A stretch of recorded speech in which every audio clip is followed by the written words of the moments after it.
Chapter 84, Lobot. Ever since I was little, the doctors told my parents that someday I'd need hearing aids. I don't know why this always freaked me out a bit. Maybe because anything to do with my ears bothers me a lot. My hearing was getting worse, but I hadn't told anyone about it. The ocean sound that was always in my head had been getting louder. It was drowning out people's voices, like I was underwater. I couldn't hear teachers if I sat in the back of the class, but I knew if I told Mum or Dad about it, I'd end up with hearing aids, and I was hoping I could make it through the 5th grade without having that happen.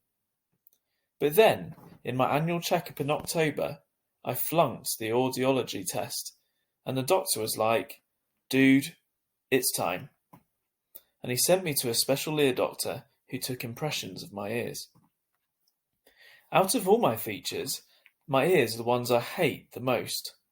They're like tiny closed fists on the side of my face. They're too low on my head too. They look like squashed pieces of pizza dough sticking out of the top of my neck or something.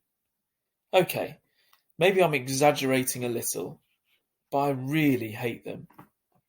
When the ear doctor first pulled the hearing aids out for me and Mum to look at, I groaned. "I'm not wearing that thing," I announced, folding my arms in front of me. "I know they probably look kind of big," said the ear doctor, "but we had to attach them to the headband because we had no other way of making them so they'd stay on your ears." See, normal hearing aids usually have a part that wrap around the outer ear to hold the inner bud in place. But in my case, since I don't have outer ears, they had to put the earbuds on this heavy-duty headband that was supposed to wrap around the back of my head. "I can't wear that, Mum," I whined. "You'll hardly notice them," said Mum, trying to be cheerful. "They look like headphones." "Headphones? Look at them, Mum," I said angrily. "I'll look like Lobot." "Which one is Lobot?" said Mum calmly. "Lobot?" The ear doctor smiled as he looked at the headphones and made some adjustments. "The Empire Strikes Back. The bald guy with the cool bionic radio transmitter thing that wraps around the back of his skull." "I'm drawing a blank," said Mum.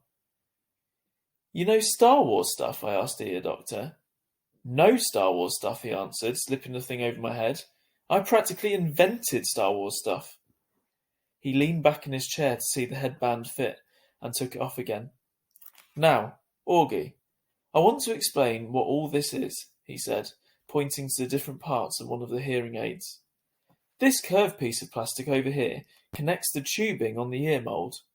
That's why we took those impressions back in December, so that this part that goes inside your ear fits nice and snug.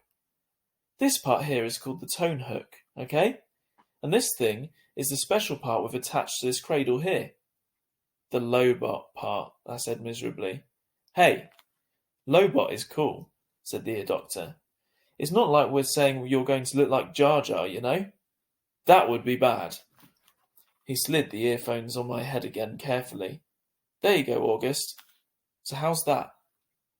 "Totally uncomfortable," I said. "You'll get used to them very quickly," he said. I looked in the mirror.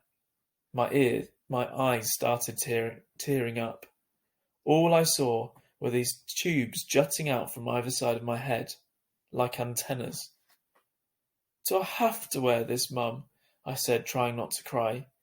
"I hate them. They don't make any difference." "Give it a second, buddy," said the doctor. "I haven't even turned them on yet. Wait until you hear the difference. You'll want to wear them."